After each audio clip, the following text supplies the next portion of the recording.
Saya nak pesan beberapa amalan. Jadikan dia amalan seharian. Pertama, Bismillahilladzi la yadurru ma'asmihi syai'un fil ardi wala fis sama'i wa huwas samiul alim.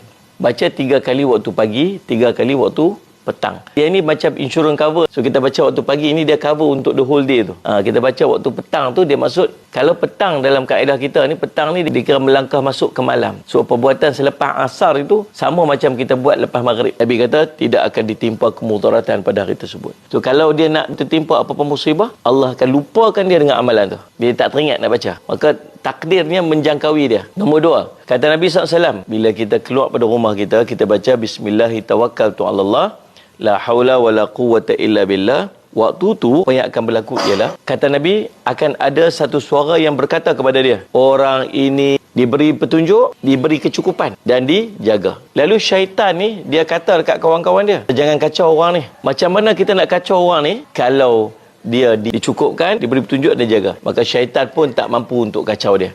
Jadi kalau syaitan pun tak mampu untuk ganggu orang yang dijaga oleh Allah ni, apatah lagi manusia lah. Amalan yang ketiga, kata Nabi, baca A'udzu bikalimatillahi tammati min syarri ma khalaq.